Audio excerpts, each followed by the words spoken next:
अस्सलाम वालेकुम मेरी बहनों और मेरी बेटियों, मुझे उम्मीद है कि आप सब लोग खैरियत से होंगे। आज मैं आप लोगों को देसी डिशें बनाने का तरीका बताती रही हूँ, लेकिन आज मैं आपको आसान और बच्चों और मेहमानों के लिए चाय के साथ ये स्नैक्स आप रख सकती हैं, और ये मैं आपको बनाने का भी तरीका बताती हूँ। ये पानी हमारा बॉयल हो चुका है। अब इसमें मैं ये आलू डालूंगी। आलू हमारे आधा पाव है। ये बॉयल होने के लिए मैंने इसमें डाल देने हैं। बिस्मिल्लाहिर्रहमानिर्रहीम। हाँ जी, ये एक पाव मैदा है और इसमें ये चीज़ें मिक्स करूँगी मैं। आधा चम्मच ये दादड़ मिर्ची हैं, आधा चम्मच ये ज़ीरा है, और नमक हस्बे ज़रूरत है, आप जितना डालना चाहें। ये एक चुटकी काली मिर्च है, एक चुटकी अजवाइन है। इसमें मैं डाल के तो आटे की तरह गूँधूँगी।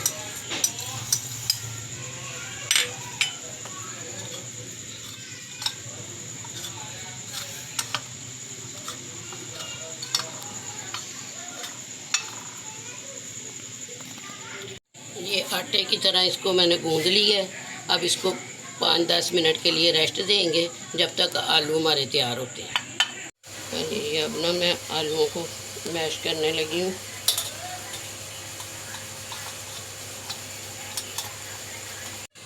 आलू हमारे मैश हो चुके हैं। अब इसमें मैं एक चुटकी चाट मसाला और एक चुटकी नमक डालने लगी हूँ। आटा जो मैंने गूंद के रखा था उसका यानी कि पेड़ा बना के उसकी रोटी बनाई है मैंने एक। अब मैं इसको, ये देखें, कोई भी चीज़ ले लें, इस साइज़ की ले लें, थोड़ी बहुत कम बड़ी हो कोई बात नहीं। ये देखें, आराम से रख देना इसको। अब ये जो मैंने आलू का मैश किया है ना, उसको वो मैंने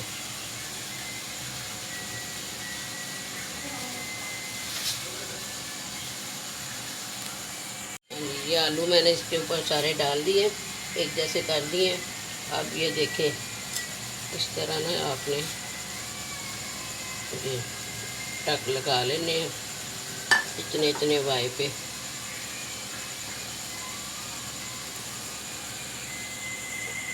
डाली हैं। अब इसको ये देखें, ये मैंने ये इसको अलहदा कर देना।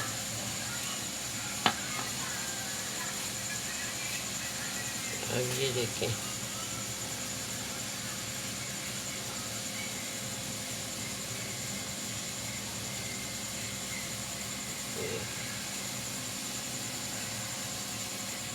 हाँ जी, ये देखें, ये पीस तैयार हो चुके हैं। अब ये इनको मैं घी में डाल के तो उनको फ्राई करूँगी।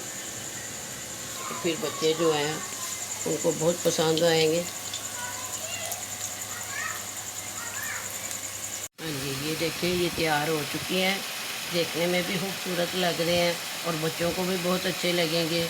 हम लोगों ने तो ये इमली की चटनी बनाई हुई थी, उसके साथ खाने लगे हैं, लेकिन आप अपने बच्चों को केचप के साथ, मेहमानों को केचप के साथ दे सकते हैं। ऊपर ये चाट मसाला वगैरह डाल दें तो और थोड़ा सा यानी कि जायका हो जाएगा। ये देखिए, ये